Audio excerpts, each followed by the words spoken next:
नमस्कार, मेरा नाम है अमिताभ और दृष्टि पीसीएस की पेशकश 70वीं बीपीएससी 2024 प्रैक्टिस सीरीज में एक बार फिर से आपका स्वागत है। जैसा कि आप जानते हैं कि इस सीरीज के माध्यम से हम आपकी आगामी परीक्षा को देखते हुए रिवीजन के लिहाज से कुछ प्रश्नों को लेकर आते हैं। पिछले 6 खंड आपके सामने प्रस्तुत किए जा चुके हैं, ये 7वां खंड है। तो चलिए आज के इस खंड की शुरुआत करते हैं, लेकिन उससे पहले एक सूचना कि अब यूपीएससी का हब मुखर्जी नगर नहीं नोएडा होगा। दृष्टि आईएएस मुखर्जी नगर की क्लासेस अब नोएडा शिफ्ट हो चुकी हैं, तो यूपीएससी की तैयारी के लिए मुखर्जी नगर नहीं नोएडा चलें। साथ ही साथ इसका पता आप ध्यान दें, C171/2 block A sector 15 Noida UP है। नियरेस्ट मेट्रो स्टेशन की बात करें तो नोएडा सेक्टर 15 है। और इससे संबंधित विस्तार से अगर कोई जानकारी आप चाहते हैं तो इस नंबर पर आप संपर्क कर सकते हैं, जो कि नंबर है 9311406440। इसके अलावा यहाँ नए बैच की सूचना आपको देते हैं कि हिंदी माध्यम का नया बैच यहाँ 9 दिसंबर से प्रारंभ हो रहा है सुबह 11:30 बजे। वहीं अंग्रेजी माध्यम का बैच 12 दिसंबर से शुरू हो रहा है शाम को 6 बजे से। इसके अलावा UPSC GS foundation batch Prayagraj में हिंदी माध्यम का बैच शुरू हो रहा है 2 जनवरी 2025 शाम 6 बजे।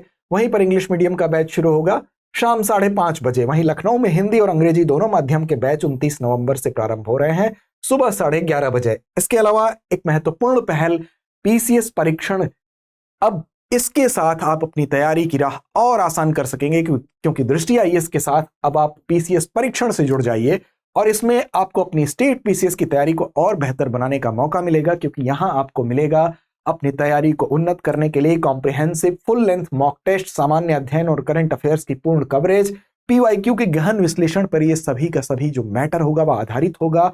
इसकी विस्तृत व्याख्या होगी, रियल टाइम आपको रैंकिंग भी दी जाएगी। सभी अभ्यर्थियों के लिए ये ओपन एक्सेस होगा, किसी भी स्थान पर इसको आप एक्सेस कर सकते हैं और विषय विशेषज्ञों द्वारा बनाया गया महत्वपूर्ण कंटेंट इसमें सम्मिलित होगा। तो अपनी तैयारी को आप और बेहतर कर सकते हैं इस कंटेंट के माध्यम से, इसको एक्सेस करके। शुरुआत करते हैं पहले प्रश्न के साथ। इस खंड का पहला प्रश्न है कि मुगल स्थापत्य के संदर्भ में निम्नलिखित कथनों पर विचार कीजिए। पहला है, अकबर ने बहते पानी और फव्वारों के साथ उद्यान निर्माण में 4 बाग शैली स्थापत्य की शुरुआत की। दूसरा है, रामबाग भारत का पहला मुगल उद्यान है जिसे पारंपरिक 4 बाग शैली में निर्मित किया गया है। तो देखिए यहां पर आपको केवल दूसरा कथन सही है, पहला कथन सही नहीं है, तो इस लिहाज से आपका विकल्प सही हो जाएगा बी। व्याख्या पक्ष को देखते हैं तो देखिए बाबर ने 4 बाग शैली की शुरुआत की थी, न कि अकबर ने, इसलिए आपका पहला कथन सही नहीं था, जिसके अंतर्गत बहते पानी और फव्वारों के साथ संयुक्त रूप से बगीचों का निर्माण किया गया था, इसलिए पहला सही नहीं है, क्योंकि पहले का सही उत्तर क्या होगा, बाबर होगा। रामबाग की अगर बात करें तो वर्तमान में भारत का पहला मुगल गार्डन है, जिसमें कि ढाल वाले इलाके में 8 छतों का निर्माण किया गया और इसमें पारंपरिक 4 बाग शैली की डिजाइन देखी गई, इसलिए दूसरा कथन आपका सही है। अगला प्रश्न है, निम्नलिखित में से किस मुगल सम्राट ने सिख गुरु हरगोविंद सिंह को ग्वालियर के किले में कैद करके रखा था? विकल्प आपके सामने है, अकबर, जहांगीर, औरंगजेब या शाहजहां। तो इसका सही जवाब क्या है? सही जवाब है बी, जहांगीर ने। अब देखिए जहांगीर ने, जो मुगल बादशाह जहांगीर था, उसका शासनकाल क्या था, तो 1605 से 1627 था और इसने सिख शक्ति के निर्माण को एक खतरे के रूप में देखा। इसको लगा कि जो सिख शक्ति बढ़ रही है वो एक आसन्न खतरा है और उसने क्या किया कि जो गुरु हरगोविंद थे उनको ग्वालियर के किले में कैद कर दिया, इसलिए विकल्प जो आपका विकल्प बी है वो बिल्कुल सही है। अब हरगोविंद जी जो थे गुरु, वो अपने पिता गुरु अर्जुन देव के निर्देशों का पालन करते हुए एक शक्तिशाली सिख सेना तैयार कर लिए थे और सिख धर्म को एक सैन्य स्वरूप ये प्रदान करना चाहते थे। उन्होंने किया भी। जो पहले सिख शहीद थे जिन्हें मुगल बादशाह जहांगीर के आदेश पर मार दिया गया था, तो अपने पिता अर्जुन देव के निर्देशों का पालन इन्होंने किया था और ऐसा इन्होंने किया था, तो याद रखेंगे। अगला है, सिख धर्म के संदर्भ में निम्नलिखित कथनों पर विचार कीजिए। पहला, गुरु तेग बहादुर ने खालसा संप्रदाय की स्थापना की। दूसरा, गुरु नानक देव अकबर के समकालीन थे। अब इसमें से आपको सही कथन बताना है कि कौन सा या कौन से सही हैं। तो देखिए इसमें आपका पहला कथन सही नहीं है, क्योंकि गुरु तेग बहादुर ने खालसा पंथ की स्थापना नहीं की थी। वहीं दूसरे कथन की बात करें तो गुरु नानक देव अकबर के समकालीन थे, तो गुरु नानक देव अकबर के समकालीन नहीं थे, तो यहां पर दूसरा भी गलत हो गया। तो आपका डी विकल्प होगा, क्योंकि पहला भी सही नहीं है, दूसरा भी सही नहीं है। देखिए गुरु तेग बहादुर की जहां तक बात है तो इन्होंने आनंदपुर साहिब की स्थापना की थी, खालसा पंथ की नहीं की थी, क्योंकि खालसा पंथ की स्थापना किसने की थी, आप देख सकते हैं गुरु गोविंद सिंह ने की थी। कब की थी? 1699 में। इसलिए आपका पहला भी कथन गलत हो गया। गुरु नानक देव की जहां तक बात है तो वो सिखों के पहले गुरु थे, सिख धर्म के संस्थापक भी इनको माना जाता है और गुरु का लंगर प्रथा की इन्होंने शुरुआत की थी और बाबर के ये समकालीन थे, इसलिए दूसरा कथन भी आपका सही नहीं है। निम्नलिखित में से कौन हमजानामा का वर्णन करता है? हमजानामा क्या है? एक धार्मिक ग्रंथ है, एक काव्य पुस्तक है, सचित्र कहानियों का संग्रह है या एक ऐतिहासिक अभिलेख है? तो जाहिर सी बात है इसका सही विकल्प सी होगा। ये सचित्र कहानियों का संकलन है। दास्तान अमीर हमजा, हमजानामा, जिसे हमजा की पुस्तक के नाम से भी जाना जाता है और मुगल काल की एक महत्वपूर्ण कलात्मक साहित्यिक प्रस्तुति है। इसका मतलब कि इसमें साहित्य जो है वो चित्र के माध्यम से व्यक्त किया गया है, कला के माध्यम से व्यक्त किया गया है। मुस्लिम नायक हमजा और उसके अनुयायी के बारे में सचित्र कहानियों का यह संग्रह है, तो आपका विकल्प सी सही हो जाएगा। अगला प्रश्न है, मनसबदारी व्यवस्था के संदर्भ में निम्नलिखित कथनों पर विचार कीजिए। मनसबदार, पहला कथन है कि मनसबदारों की नियुक्ति सम्राट द्वारा मीर बख्शी की सिफारिश पर की जाती थी। मीर बख्शी उस समय एक पदाधिकारी था, उसी की सिफारिश पर की जाती थी, यह पहला कथन कह रहा है। दूसरा कह रहा है कि मनसबदारों को राजस्व एकत्र करने और अपनी जागीरों पर प्रशासन का अधिकार था। अब देखिए यहां पर मनसबदार जो है, पहला कथन आपका सही है, मीर बख्शी सिफारिश करता था तभी मनसबदार की नियुक्ति होती थी, लेकिन दूसरा कथन सही नहीं है। तो इस लिहाज से आपका क्या हो जाएगा, केवल पहला कथन, तो आपका विकल्प ए सही हो जाएगा। व्याख्या को देख लीजिए। तो देखिए मनसबदारी व्यवस्था आप जानते हैं कि मुगल काल में अकबर के द्वारा शुरू की गई थी, तो 1571 ईस्वी में इसकी शुरुआत हुई थी और मूल रूप से ये जो शब्द है, किस भाषा का शब्द है, तो अरबी मूल का यह शब्द है, जिसका अर्थ क्या होता है, पद या स्थिति। अब इसमें आप जानते हैं कि जात और सवार पद होते थे, तो वो बहुत डिटेल में जाने की आवश्यकता नहीं है, बस इतना जानिए कि अकबर के समय शुरुआत हुई थी। जब मनसबदारों की नियुक्ति होती थी तो शासक इनकी नियुक्ति करता था और केवल मीर बख्शी जो पद था उसकी सिफारिश के आधार पर होती थी। तो मनसबदारों की नियुक्ति के लिए मीर बख्शी की सिफारिश आवश्यक थी, तो कथन एक आपका सही हो गया। लेकिन मनसबदारों को राजस्व एकत्र करने और अपनी जागीरों पर प्रशासन का अधिकार नहीं था, इसलिए आपका दूसरा कथन क्या हो गया, गलत हो गया, जो कि वहां था, क्योंकि ये बात सही है, जो यहां पर लिखी है ये बात सही, तो कथन के लिहाज से गलत हो जाएगा। अगला प्रश्न है, निम्नलिखित में से किस शहर को भारत का मैनचेस्टर कहा जाता है? मैनचेस्टर, भारत का मैनचेस्टर, अर्थात मैनचेस्टर किस विख्यात है, पहले तो ये आप बताएं। तो फिर भारत में उस चीज के लिए विख्यात कौन सा शहर है, आप अपने आप करेक्ट कर लेंगे। मुंबई, कोलकाता, अहमदाबाद या दिल्ली? तो इसका सही जवाब क्या है? सही जवाब है अहमदाबाद। तो जानते हैं आप, मैनचेस्टर की जब बात आती है तो वस्त्र, सूती वस्त्र की बात आएगी। अब अहमदाबाद जो है साबरमती नदी के किनारे स्थित है और पहली मिल यहां पर 1859 में स्थापित हो गई थी। इसके बाद मुंबई के बाद भारत का दूसरा सबसे बड़ा वस्त्र उत्पादक शहर बन गया था, इसलिए अहमदाबाद को अक्सर भारत का मैनचेस्टर की संज्ञा दे दी जाती है, इसलिए विकल्प आपका सी सही हो जाएगा।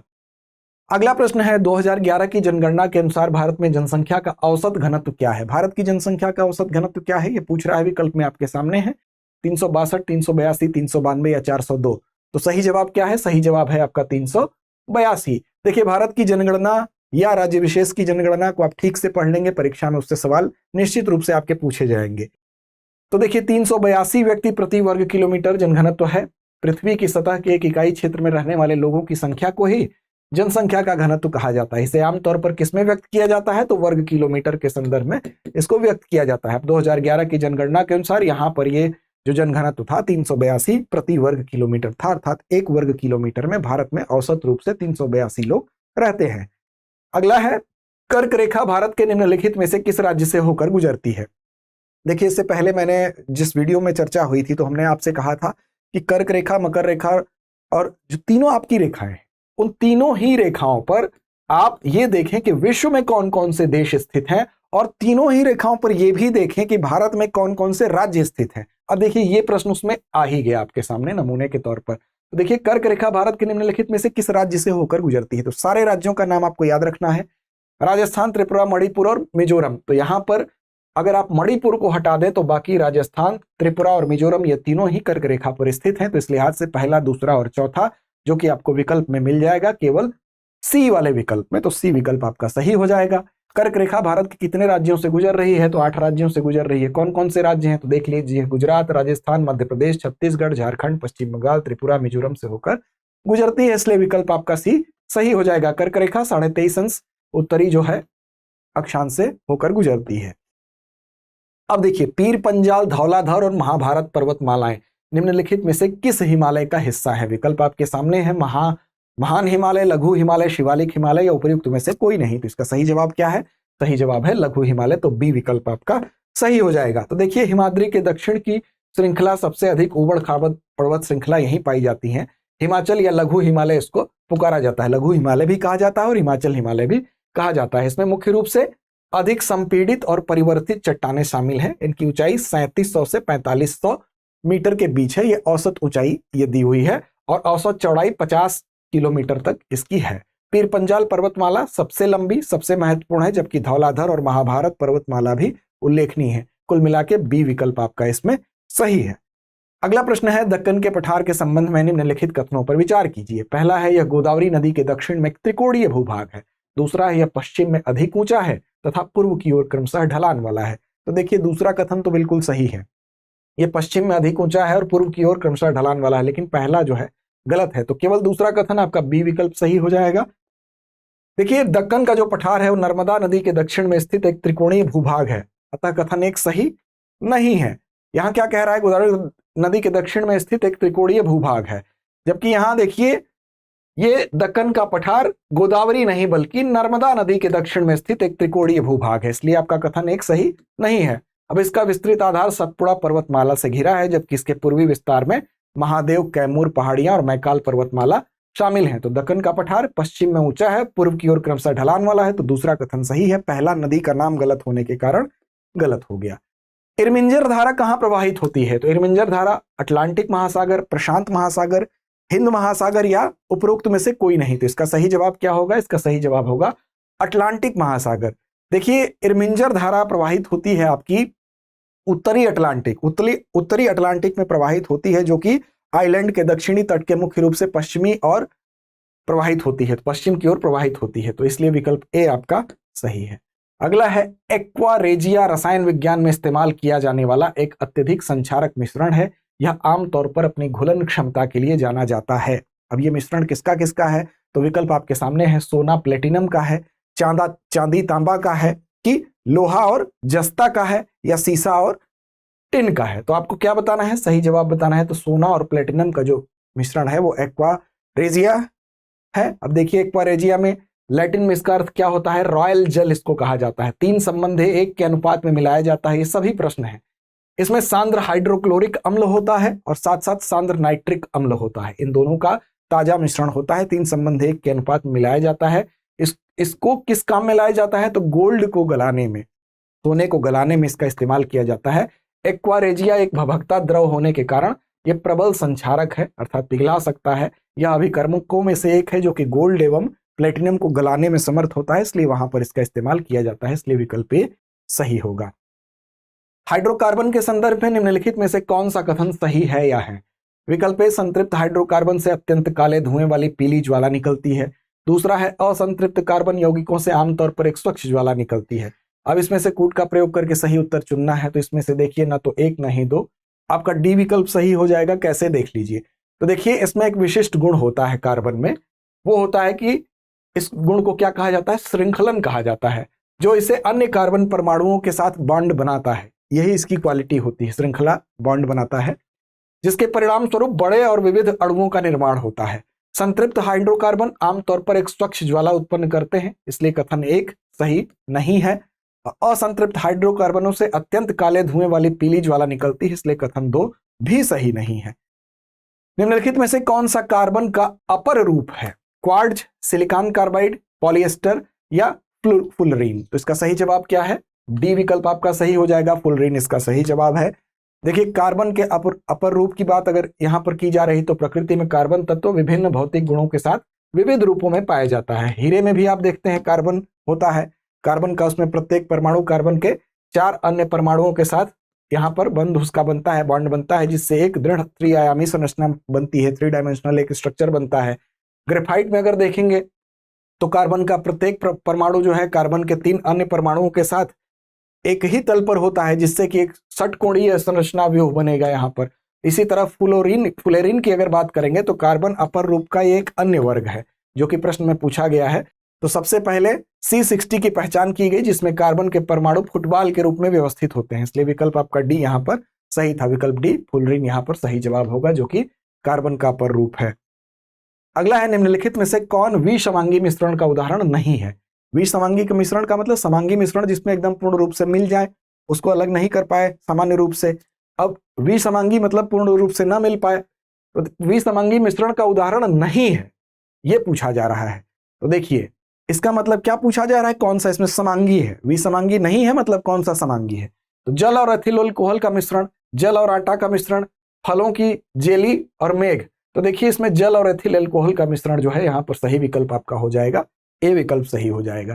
देखिए समांगी मिश्रण वह होता है जिसमें घटक पूरी तरह से एक साथ मिश्रित हो जाते हैं, उसकी संरचना एक समान हो जाती है। वहीं विसमांगी मिश्रण में क्या होगा, दोनों की संरचना, दोनों जो घटक होंगे वो अलग अलग रहते हैं और संरचना एक समान नहीं हो पाती है। जैसे जल और एथिल अल्कोहल का जब मिश्रण मिलाया जाएगा तो वो विसमांगी मिश्रण का उदाहरण नहीं होगा बल्कि समांगी मिश्रण का उदाहरण होगा, इसीलिए आपका ए विकल्प सही है। अब कथन दिया गया है कोहरा कोलाइड का एक उदाहरण है, दूसरा है कोलाइड में निलंबन की तुलना में अपेक्षाकृत बड़े कण होते हैं, तीसरा है बेरियम सल्फेट निलंबन का उपयोग नैदानिक एक्सरे के लिए किया जाता है। अब इनमें से आपको बताना है कि कौन सा कथन सही है, केवल एक और दो और तीन, या केवल तीन। तो देखिए इसका सही जवाब क्या है, डी है। डी मतलब केवल तीसरा विकल्प आपका सही है। इसका मतलब कोहरा कोलाइड का एक उदाहरण है, नहीं है। कोलाइड में निलंबन की तुलना में अपेक्षाकृत बड़े कण होते हैं, यह भी गलत है। और तीसरा बेरियम सल्फेट निलंबन का उपयोग नैदानिक एक्सरे के लिए किया जाता है, तो केवल तीसरा कथन यहां पर आपका सही है। अब देखिए जब जल की छोटी बूंदें वायु में निलंबित होती हैं, निलंबन का मतलब कि पूरी तरह से नहीं घुल के वो तैरती रहती हैं, ठीक है। तो जब जल की छोटी छोटी बूंदें वायु में निलंबित होती हैं मतलब तैरती रहती हैं, तो कोहरे का निर्माण होता है। अतः कोहरा और कुछ नहीं निलंबन का एक प्रकार है, इसलिए कथन एक आपका सही नहीं था। कोलाइडी में क्या होता है, कण छोटे आकार 1 से 1000 नैनोमीटर, इस आकार को यहाँ पर परिभाषित भी किया गया है, उस आकार के होते हैं। और इसका विपरीत निलंबन में अपेक्षाकृत आकार जो होगा वो इससे बड़ा होगा, अतः कथन दूसरा भी सही नहीं है। और निलंबन चिकित्सा विज्ञान में चूंकि जो तीसरा कथन दिया था बेरियम सल्फेट के बारे में, तो बेरियम सल्फेट का उपयोग किया जाता है, इसको जल में मिलाने पर विलेयता बहुत कम इसकी हो जाती है, तो एक अपारदर्शी माध्यम होता है। और नैदानिक एक्सरे में इसका उपयोग किया जाता है, बेरियम मिल टेस्ट एक होता है, तो बेरियम मिल का टेस्ट होता है, बेरियम सालो घोल पिलाया जाता है, उसके बाद एक्सरे किया जाता है, तो पता चलता है कि कहाँ कहाँ वो बेरियम सालो गया है, तो उसका निदान में उपयोग होता है। चीनी को मिश्री के रूप में बनाने की प्रक्रिया को कहते हैं आसवन, क्रिस्टलीकरण, वाष्पीकरण या निस्यंदन। तो इसका सही जवाब क्या है, इसका सही जवाब है क्रिस्टलीकरण, बी विकल्प आपका सही हो जाएगा। देखिए क्रिस्टलीकरण क्या होता है, एक विलयन से ठोस क्रिस्टल के बनने की प्रक्रिया। कोई विलयन है, द्रव रूप में है, उसका ठोस जब बनेगा तो इसी प्रक्रिया को क्रिस्टलीकरण कहते हैं। तो द्रव को ठोस से अलग करने के लिए क्रिस्टलीकरण की विधि वाष्पन के माध्यम से प्रारंभ होती है। हालांकि क्रिस्टलीकरण में जब विलयन काफी सांद्र हो जाता है तो वाष्पन को फिर रोक दिया जाता है और उसके बाद फिर उसको ठंडा किया जाएगा और उसके बाद निस्यंदन की प्रक्रिया होगी, उसको अलग करने की प्रक्रिया होगी और इस तरह से अंत में क्रिस्टल प्राप्त हो जाता है। अगला है जनजातीय कल्याण के लिए वित्त मंत्री ने बजट 2024-25 में निम्नलिखित में से किस योजना की घोषणा की है। जनजातीय कल्याण के लिए योजना है, वित्त मंत्री ने बजट 2024-25 में घोषणा की है, विकल्प आपके सामने है। प्रधानमंत्री जनजातीय आदिवासी न्याय महाअभियान, प्रधानमंत्री जनजाति उन्नत ग्राम अभियान, प्रधानमंत्री जनजातीय विकास मिशन या प्रधानमंत्री जनजातीय गौरव अभियान। तो इसका सही जवाब है बी विकल्प आपका सही है, प्रधानमंत्री जनजातीय उन्नत ग्राम अभियान। तो देखिए बजट में ये एक महत्वपूर्ण कदम था, केंद्रीय वित्त और कारपोरेट मामलों के मंत्री निर्मला सीतारमण जी ने इसकी घोषणा की थी, प्रधानमंत्री जनजाति उन्नत ग्राम अभियान, इसका अनावरण किया था। जो आदिवासी बहुल गांव हैं वहां पर आकांक्षी जिलों में आदिवासी परिवारों के लिए व्यापक कवरेज सुनिश्चित करने के लिए ये योजना उनकी आर्थिक स्थितियों को बेहतर बनाने के लिए घोषित की गई और यह कार्यक्रम 63,000 गांवों तक 5 करोड़ जनजातीय व्यक्तियों को लाभ पहुंचाएगा। तो ये भी आप याद रखेंगे। अगला प्रश्न है, निम्नलिखित में से किसे हाल ही में यूनेस्को की अमूर्त सांस्कृतिक विरासत सूची में शामिल किया गया है। अमूर्त सांस्कृतिक विरासत की सूची में सम्मिलित हुआ है छठ पूजा, गरबा, सरहुल या सोहराय। तो इसका सही जवाब क्या है, इसका सही जवाब है गरबा को। देखिए गरबा को सम्मिलित कर लिया गया है 6 दिसंबर 2023 को। गुजरात का ये पारंपरिक नृत्य है गरबा और संयुक्त राष्ट्र शैक्षिक, वैज्ञानिक और सांस्कृतिक संगठन अर्थात यूनेस्को के द्वारा अमूर्त सांस्कृतिक विरासत सूची में शामिल किया गया है। किस कैटेगरी में, तो अमूर्त सांस्कृतिक विरासत कैटेगरी में।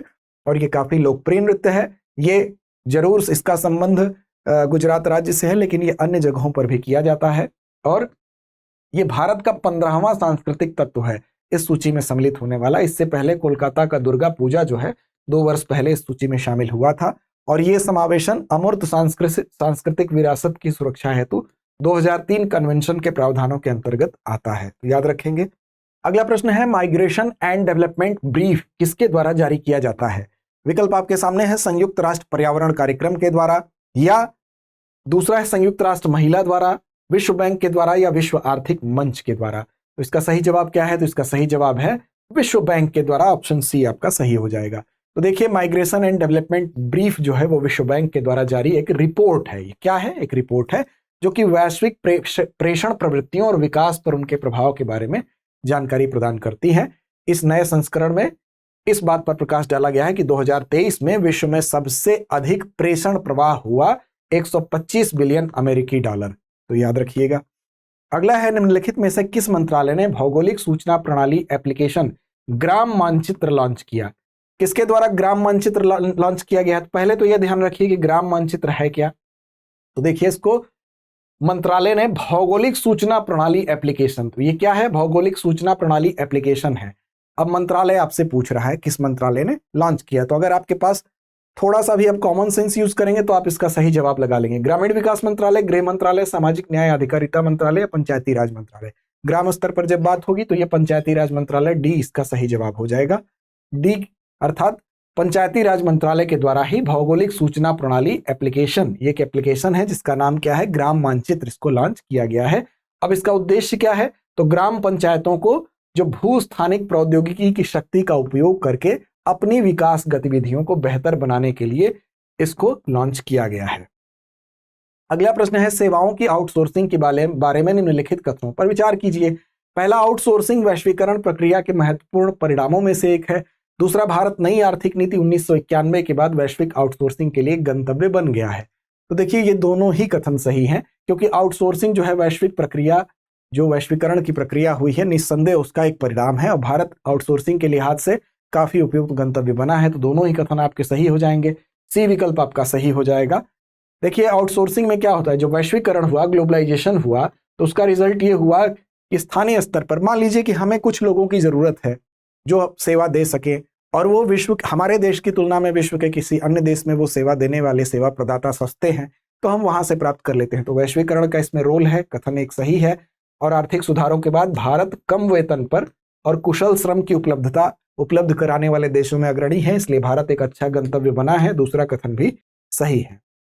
अगला है निम्नलिखित में से कौन सा स्तूप विश्व का सबसे बड़ा स्तूप है? विकल्प आपके सामने है, सांची का स्तूप, या बौद्धनाथ स्तूप, केसरिया स्तूप, या महाबोधि स्तूप। इसका सही जवाब क्या है? तो इसका सही जवाब है आपका सी, केसरिया स्तूप। अब देखते हैं केसरिया स्तूप के बारे में। तो देखिए केसरिया स्तूप जो है विश्व का सबसे बड़ा स्तूप है और बिहार के पूर्वी चंपारण जिले में यह स्थित है, जो कि पटना से कितनी दूर है? 110 किलोमीटर की दूरी पर केसरिया में स्थित है। इसकी उत्कृष्ट संरचना है, 1400 फीट की परिधि के साथ 104 फीट इसकी ऊंचाई है। इसका आरंभिक निर्माण 3री शताब्दी ईसा पूर्व का है, संभवतः 250 ईसा पूर्व के आसपास अशोक के शासनकाल के दौरान, जैसा कि इस पर अशोक की राजधानी के एक स्तंभ की खोज हुई है उससे प्रतीत होता है। अगला है निम्नलिखित में से किसे अपनी तरह के पहले नेशनल क्रिएटर अवार्ड्स में cultural ambassador of the year पुरस्कार से सम्मानित किया गया? विकल्प आपके सामने है, रणवीर अल्लाहबादिया, मैथिली ठाकुर, कविता सिंह, या ड्रू हिक्स। तो इसका सही जवाब क्या है? मैथिली ठाकुर। आप जानते हैं कि ये एक गायिका है। नेशनल क्रिएटर्स अवार्ड 2024 भारत सरकार की एक नई पहल विभिन्न प्लेटफॉर्मों पर डिजिटल सामग्री रचनाकारों के योगदान को सम्मानित करने और मान्यता देने के लिए स्थापित की गई थी। ठीक, नेशनल क्रिएटर्स अवार्ड 2024 क्या है? तो ये भारत सरकार की एक पहल है।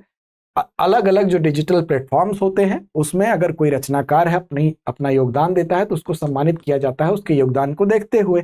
तो मैथिली ठाकुर को cultural brand ambassador of the year के लिए यह पुरस्कार प्रदान किया गया है, तो ये नाम आप याद रखेंगे।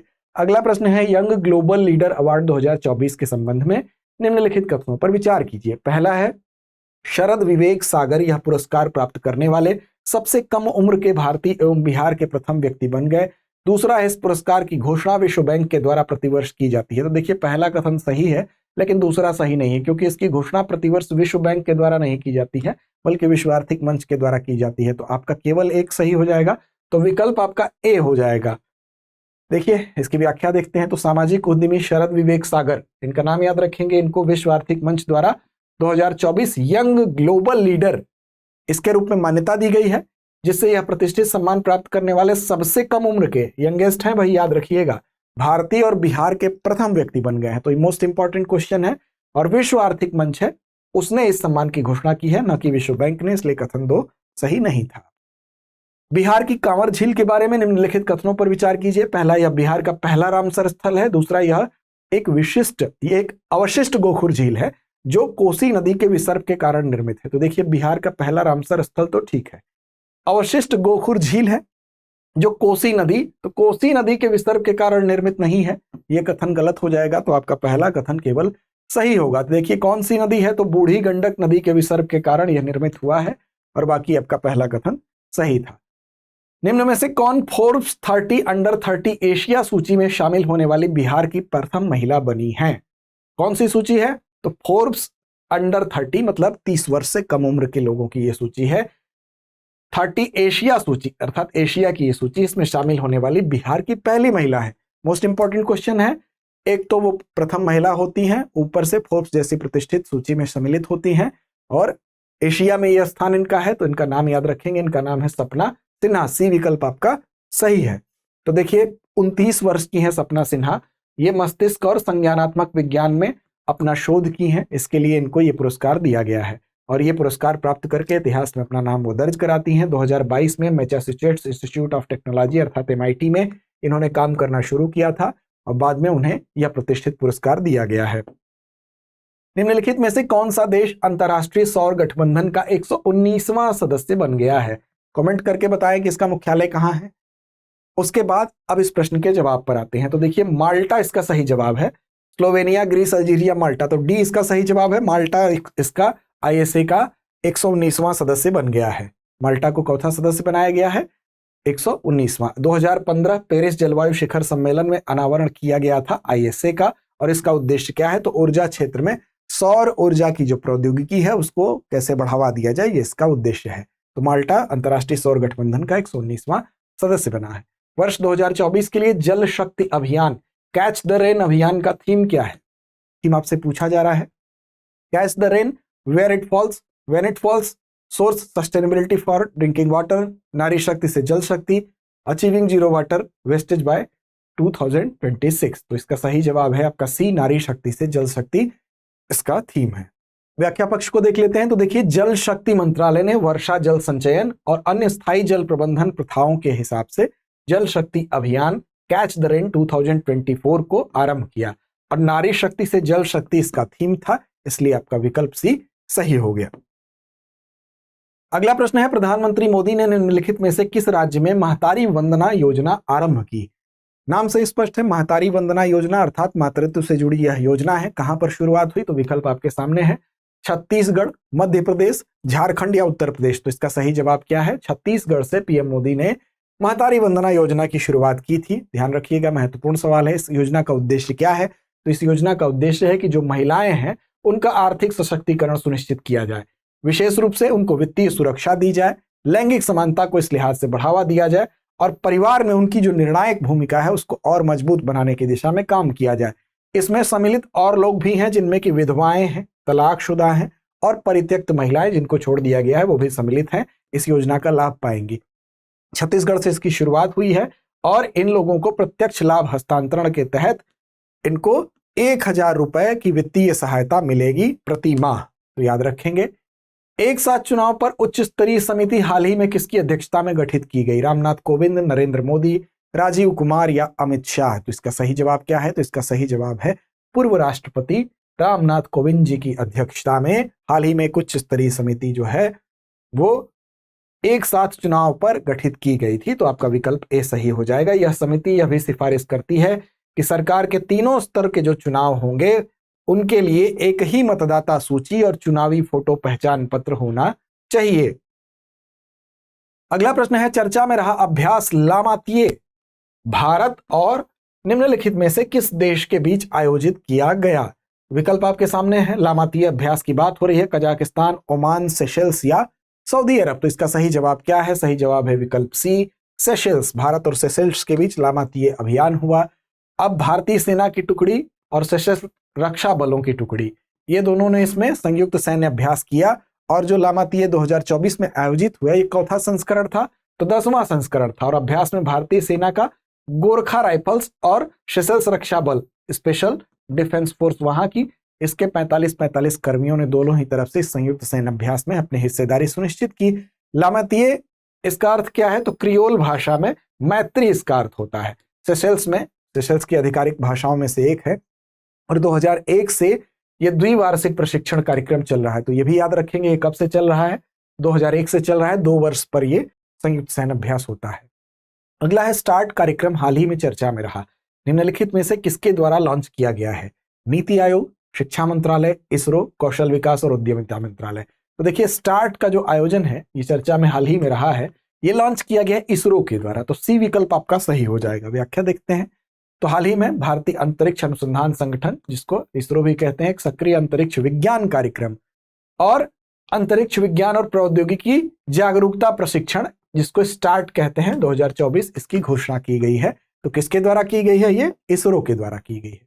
निम्नलिखित में से कौन बांकीपुर 1912 में कांग्रेस अधिवेशन का अध्यक्ष था? कौन था अध्यक्ष? राजेंद्र प्रसाद थे या राव बहादुर रघुनाथ नरसिंह मुधोलकर थे, बिशन राय धर थे या पंडित मदन मोहन मालवीय थे? तो देखिए बिहार में कांग्रेस के जितने अधिवेशन है महत्वपूर्ण है वो जरूर याद रखिएगा, जरूर सवाल इससे आ सकते हैं। तो इसका सही जवाब क्या है? बी, राव बहादुर रघुनाथ नरसिंह मुधोलकर। 1912 बांकीपुर में इसका आयोजन हुआ था और इसकी अध्यक्षता रघुनाथ नरसिंह मुधोलकर जी के द्वारा की गई। 1922 में गया में हुआ अधिवेशन, इसकी अध्यक्षता कौन किया है? चित्तरंजन दास ने की है। 1940 में रामगढ़ अधिवेशन, इसकी अध्यक्षता अबुल कलाम आजाद ने की है। तो ये याद रखेंगे आप। दक्षिणी बिहार के मैदानों में निम्नलिखित में से किस प्रकार की मृदा पाई जाती है? तराई मृदा, पीडमोंट, दलदली मृदा, करैल केवाल मृदा या काली मृदा? तो इसका सही जवाब होगा विकल्प सी, करैल केवाल मृदा। कहां की बात पूछी जा रही है? दक्षिणी बिहार के मैदानों में पूछी जा रही है। तो देखिए बिहार के उत्तरी मैदानों में मिट्टी के 3 प्रकार पाए जाते हैं। पीडमेंट दलदली मृदा पाई जाती है जो पश्चिमी चंपारण जिले के उत्तर पश्चिमी भाग में पाई जाती है। फिर तराई मृदा कहाँ होगी? जो तराई बेल्ट होगा हिमालय की तलहटी में, जो नेपाल से सटा हुआ क्षेत्र है, तो नेपाल की सीमा के साथ राज्य के उत्तरी भाग में तराई मृदा हो गई।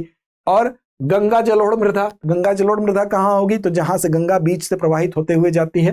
तो देखिए बिहार के मैदानों को नई और पुरानी दोनों प्रकार की जलोढ़ मृदा से ढकने का काम गंगा नदी करती है। दक्षिण बिहार की मृदा प्राचीन आग्नेय एवं कायांतरित चट्टानों से बनी है तथा इसमें चूना और कंकर का स्तर कम है। दक्षिणी मैदानों में प्राथमिक मिट्टी के प्रकार पर अगर नजर डालें तो केरल केवाल मृदा, ताल मृदा, बलथर मृदा और लाल बलुई मृदा शामिल हैं। तो विकल्प आपका सी सही है। सी विकल्प क्या था? करैल केवाल मृदा, याद रखेंगे। निम्नलिखित में से कौन सा वन्यजीव अभयारण्य बिहार के दक्षिणी भाग में स्थित है? बिहार के दक्षिणी भाग में पूछा जा रहा है। कुशेश्वर स्थान पक्षी अभयारण्य, कैमूर वन्यजीव अभयारण्य, कंवर झील पक्षी अभयारण्य या गोगा बिल पक्षी अभयारण्य? तो इसका सही जवाब कैमूर वन्यजीव अभयारण्य हो जाएगा, क्योंकि कैमूर वन्यजीव अभयारण्य को अगर आप देखेंगे तो ये वर्ष 1982 में स्थापित हुआ और कैमूर वन्यजीव अभयारण्य जो कृष्ण मृग होते हैं, काले मृग होते हैं, उनकी आबादी के लिए प्रसिद्ध है, ये भी याद रखेंगे। और इसका उद्देश्य विंध्याचल क्षेत्र के वनस्पतियों और जीवों की रक्षा करने के लिए ये स्टैब्लिश हुआ। रोहतास और कैमूर जिलों में 1505 वर्ग किलोमीटर क्षेत्र में विस्तारित है और यह अभयारण्य बिहार के सबसे दक्षिणी हिस्से में स्थित है, इसलिए विकल्प बी आपका सही है। जनगणना 2011 के विषय में निम्नलिखित कथनों पर विचार कीजिए। बिहार में महिला साक्षरता दर भारत में औसत महिला साक्षरता दर से कम है। दूसरा कथन कहता है कि बिहार में समग्र साक्षरता दर राष्ट्रीय औसत से अधिक है। तो इनमें से कौन सा कथन सही है? तो देखिए बिहार में महिला साक्षरता दर भारत में औसत महिला साक्षरता दर से कम है, यह कथन आपका सही है। और बिहार में समग्र साक्षरता दर राष्ट्रीय औसत से अधिक है, यह गलत है। तो आपका केवल पहला कथन विकल्प ए आपका सही हो जाएगा। व्याख्या पक्ष को देखते हैं। तो दरअसल बिहार की कुल साक्षरता दर अगर आप देखें तो 61.8% है, जो भारत की औसत साक्षरता दर 72.98% से कम है। साथ ही बिहार में पुरुष साक्षरता दर अगर देखेंगे तो 71.2% है और महिला साक्षरता दर 51.5% है, इसलिए कथन दूसरा आपका सही नहीं है। और बिहार में महिला साक्षरता दर 51.5%, जो कि भारत में औसत महिला साक्षरता दर 64.63 से कम है, इसलिए कथन एक आपका सही है। अगला है निम्नलिखित में से कौन बिहार का सबसे कम आबादी वाला जिला है? और देखिए सबसे कम आबादी वाला पूछा जा रहा है। शिवहर, शेखपुरा, अरवल और लखीसराय। तो इसका सही जवाब क्या है? शेखपुरा। सबसे कम आबादी कहाँ है? शेखपुरा है इसमें से। तो जनगणना 2011 का अगर आंकड़ा आप देखें तो बिहार के जो 38 जिले हैं उन 38 जिलों में आप देखेंगे शेखपुरा, पटना राज्य का सबसे आबादी वाला जिला है और वहीं शेखपुरा सबसे कम आबादी वाला जिला है। पटना की अगर जनसंख्या की बात करें तो यहाँ आप देख सकते हैं, जबकि शेखपुरा की जनसंख्या कम है। इसकी जनसंख्या कितनी है आप यहाँ देख सकते हैं, अतः विकल्प बी सही है। पटना सर्वाधिक आबादी और यहीं पर सबसे कम आबादी की बात करें तो शेखपुरा। बिहार का निम्नलिखित में से कौन सा जिला क्षेत्रफल की दृष्टि से सबसे छोटा है? अब क्षेत्रफल की बात आ गई तो क्षेत्रफल में पूर्वी चंपारण, अरवल, समस्तीपुर या शिवहर? तो देखिए क्षेत्रफल में सबसे छोटा कौन सा है? शिवहर है। तो डी याद रखिएगा, शिवहर सबसे छोटा है। शिवहर क्षेत्रफल में सबसे छोटा है और वहीं सबसे बड़ा जिला भी पूछा जा सकता है, तो याद रखिएगा पश्चिमी चंपारण क्षेत्रफल में सबसे बड़ा है और सबसे छोटा शिवहर है। तो इसलिए आपका विकल्प डी सही हो जाएगा। अगला है राष्ट्रीय महिला आयोग के संदर्भ में निम्नलिखित कथनों पर विचार कीजिए। यह वर्ष 1992 में गठित एक संवैधानिक संस्था है। देखिए इस प्रकार के कथन के प्रश्न जब भी आए तो आप कथनों को बहुत ध्यान से पढ़ेंगे। वर्ष 1992 में गठित एक संवैधानिक संस्था है। दूसरा है जयंती पटनायक आयोग के प्रथम अध्यक्ष थी। दोनों में कौन से कथन सही है? यहाँ है एक सही है, दो सही है, दोनों सही। तो देखिए यहाँ पर संवैधानिक संस्था लिखा है, संवैधानिक संस्था की वजह से कथन गलत हो जाएगा। जयंती पटनायक आपका दूसरा कथन सही है, प्रथम अध्यक्ष थी, तो आपका विकल्प बी सही हो जाएगा। और बी विकल्प क्या कह रहा था? केवल दूसरा आपका कथन सही है। देखिए जो राष्ट्रीय महिला आयोग है वो एक सांविधिक निकाय है, संवैधानिक नहीं बल्कि सांविधिक निकाय है, जो सामान्यतः महिलाओं को प्रभावित करने वाली सभी नीतिगत मामलों पर सरकार को सलाह देने से संबंधित है। सरकार को यह सलाह देने का काम करेगा महिलाओं से संबंधित मामलों पर। और इसे राष्ट्रीय महिला आयोग अधिनियम 1990 भारतीय संविधान के प्रावधानों के अनुसार इसको स्टैब्लिश किया गया, स्थापना की गई जनवरी 1992 में। इसका उद्देश्य यही था कि भारत में महिला अधिकारों का प्रतिनिधित्व किया जाए और उनके मुद्दों समस्याओं को हल किया जाए, आवाज प्रदान की जाए।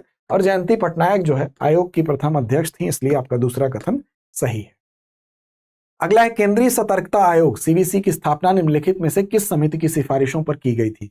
सच्चर समिति, नरसिम्हम समिति, रंगराजन समिति या के संथानम? तो डी विकल्प आपका सही है। के संथानम समिति की सिफारिश पर ही केंद्रीय सतर्कता आयोग की स्थापना हुई थी। ये भारत में एक शीर्ष सरकारी निकाय है जो देश के सार्वजनिक प्रशासन में ईमानदारी, पारदर्शिता और जवाबदेही को बढ़ाने के लिए जिम्मेदार है। भ्रष्टाचार का निवारण करेगा। तो के संथानम समिति का नाम याद रखेंगे। इसी के परिणाम स्वरूप 1964 में स्थापित हुआ। क्या स्थापित हुआ? केंद्रीय सतर्कता आयोग। अगला प्रश्न है निम्नलिखित में से कौन सा या से भारत के पंचशील समझौते का सिद्धांत है या है?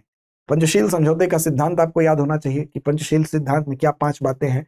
अब उनमें से बताना है इसमें से कौन कौन बातें सम्मिलित हैं।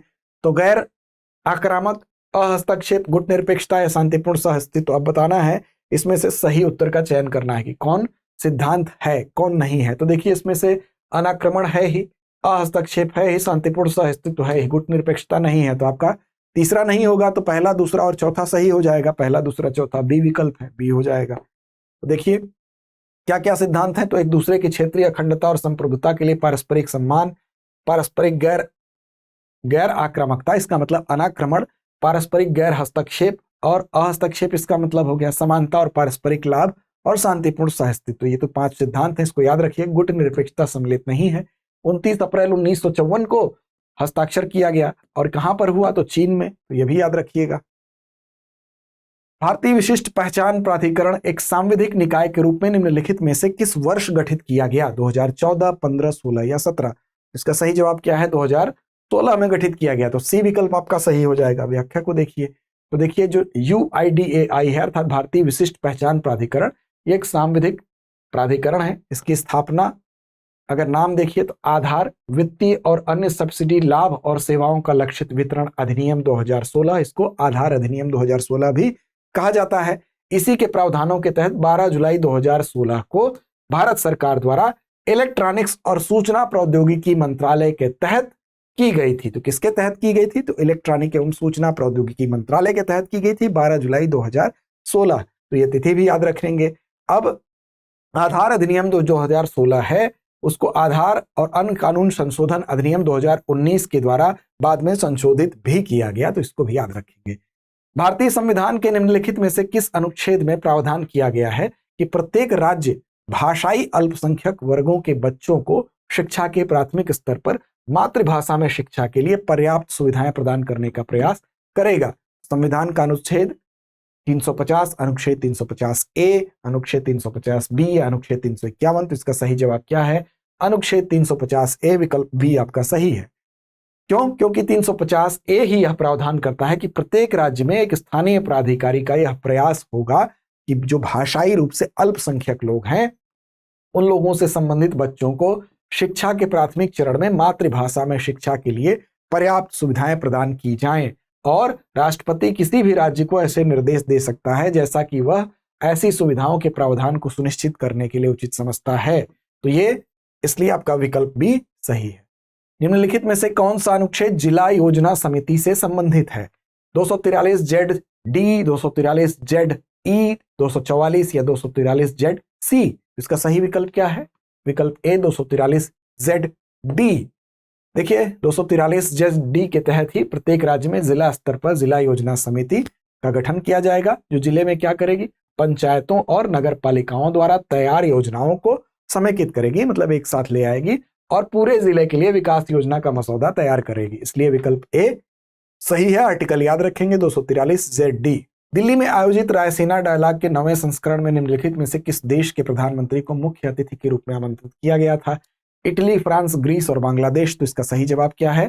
सही जवाब है ग्रीस। तो सी विकल्प आपका सही हो जाएगा। देखिए रायसीना डायलॉग भारत का एक प्रमुख सम्मेलन है जो भू राजनीतिक और भू अर्थव्यवस्था पर केंद्रित है और महत्वपूर्ण जो वैश्विक मुद्दे हैं उससे निपटने के लिए पूरी तरह से समर्पित है। अब रायसीना डायलॉग का जो 9वां संस्करण था 21 से 23 फरवरी 2024 को आयोजित हुआ। अब इस उद्घाटन सत्र के अतिथि कौन थे? तो अतिथि इसके थे ग्रीस के प्रधानमंत्री। तो याद रखेंगे इसके अतिथि रायसीना डायलॉग जो हुआ था ग्रीस के प्रधानमंत्री थे क्यारिकोस मित्सोताकिस इनका नाम है। अतः विकल्प सी आपका सही है। अगला प्रश्न है विश्व दलहन दिवस के बारे में निम्नलिखित कथनों पर विचार कीजिए। यह 10 फरवरी को मनाया जाता है। दूसरा विश्व दलहन दिवस 2024 का विषय था दालें स्वास्थ्यवर्धक विकल्प है। उपर्युक्त में से कौन सा या कौन से कथन सही है? विकल्प ए केवल एक, केवल दो, एक या दो दोनों, ना तो एक ना ही दो। तो इसका सही जवाब क्या है? केवल एक। देखिए आपका 10 फरवरी को मनाया जाता है विश्व दलहन दिवस, लेकिन इसका जो विषय दिया है दालें स्वास्थ्यवर्धक विकल्प है, ये सही नहीं है। इसमें क्या है? 10 फरवरी को दालों के महत्व और पोषण मूल्य पर जोर देने के लिए इसको मनाया जाता है। संयुक्त राष्ट्र महासभा ने खाद्य चुनौतियों का सामना करने के लिए और मृदा अर्थात मिट्टी के स्वास्थ्य को बढ़ावा देने के लिए इसको शुरू किया था। मानव कल्याण में सुधार कैसे हो इस लिहाज से, तो इसीलिए 10 फरवरी को विश्व दलहन दिवस मनाया जाता है। अब 2024 का विषय क्या था? तो याद रखेंगे विषय था दालें, पौष्टिक, मिट्टी और लोग, न कि जो कि यहां पर दिया था। यहां क्या दिया था? यहां दिया था कि दालें स्वास्थ्यवर्धक विकल्प है। तो ये आपका गलत हो जाएगा, केवल पहला सही हो जाएगा क्योंकि थीम क्या है? पौष्टिक, मिट्टी और लोग। दालें, पौष्टिक, मिट्टी और लोग। निम्नलिखित में से कौन सीमा सुरक्षा बल बीएसएफ की पहली महिला स्नाइपर बनी है? तो कौन बना है? शिवा चौहान, फातिमा वसीम, सुमन कुमारी या संतोष सिंह। तो सही जवाब क्या है? सुमन कुमारी को बनाया गया है बीएसएफ में स्नाइपर। याद रखिएगा हिमाचल प्रदेश की ये है सब इंस्पेक्टर सुमन कुमारी। इनको बीएसएफ में पहली महिला स्नाइपर बनाया गया है और इन्होंने इंदौर में central school of armament and warfare skills में 8 सप्ताह तक कोर्स पूरा करने के बाद ये उपलब्धि हासिल की है। बिहार राज्य विद्युत बोर्ड का गठन किस वर्ष किया गया था? 1958, 52, 56 या 48। तो इसका सही जवाब क्या है? तो 1958 विकल्प ए आपका सही है। इसी समय बिहार राज्य विद्युत बोर्ड का गठन किया गया था। अब देखिए अप्रैल 1958 में इसका गठन हुआ है, राज्य विद्युत बोर्ड का गठन हुआ है। क्यों हुआ है? तो विद्युत आपूर्ति अधिनियम 1948 की धारा 5 के तहत किया गया था ताकि बिहार में विद्युत का जो उत्पादन है, संचरण है, वितरण है और बिजली संबंधी जो भी गतिविधियां हैं उसको और बेहतर उनका प्रबंधन किया जा सके, उसकी जिम्मेदारी इसको सौंपी गई। अगला प्रश्न है बिहार में विद्युत उपभोक्ताओं के संबंध में निम्नलिखित कथनों पर विचार कीजिए। पहला कथन है राज्य में घरेलू क्षेत्र विद्युत का सबसे बड़ा उपभोक्ता है। दूसरा है हाल के वर्षों में इसमें उपभोक्ताओं की हिस्सेदारी घट रही है तथा औद्योगिक एवं वाणिज्यिक उपभोक्ताओं की हिस्सेदारी बढ़ रही है। अब आपको बताना है इनमें से कौन सा कथन सही है। तो देखिए इसमें से राज्य में घरेलू क्षेत्र विद्युत का सबसे बड़ा उपभोक्ता है, सही है। और हाल के वर्षों में इसमें हिस्सेदारी उपभोक्ताओं की हिस्सेदारी घट रही तथा औद्योगिक एवं वाणिज्यिक उपभोक्ताओं की हिस्सेदारी बढ़ रही है। तो देखिए ये दोनों ही कथन आपके सही हैं, तो सी विकल्प आपका सही हो जाएगा। व्याख्या देखते हैं। तो देखिए बिजली के उपभोक्ताओं की क्षेत्रवार संख्या से यह पता चलता है घरेलू क्षेत्र में बिजली के सबसे बड़े उपभोक्ता हैं जो कुल उपभोक्ताओं के कितने प्रतिशत हैं? 88.5%। इसके बाद वाणिज्यिक उपभोग होता है 7.5%, इसलिए पहला कथन सही है। फिर घरेलू उपभोक्ताओं की संख्या वर्ष 2018-19 में 134.8 लाख थी, जो कि 2022-23 में बढ़ गई और बढ़कर कितना हो गई 167.74 लाख हो गई। तो इसका मतलब कि 4 वर्षों में 24.4% की यहाँ पर वृद्धि भी देखी गई। तो इसलिए आपका दूसरा कथन भी सही हो जाता है। तो ये इस बार के कुछ महत्वपूर्ण प्रश्न थे। अगले खंड में कुछ अन्य महत्वपूर्ण प्रश्नों के साथ आपसे मिलेंगे। तब तक के लिए लड़ते रहें, अपने लक्ष्य की ओर बढ़ते रहें। डियर व्यूअर्स, अपने एग्जाम की तैयारी को और बेहतर करने के लिए हमारे चैनल को लाइक, शेयर और सब्सक्राइब करना न भूलें।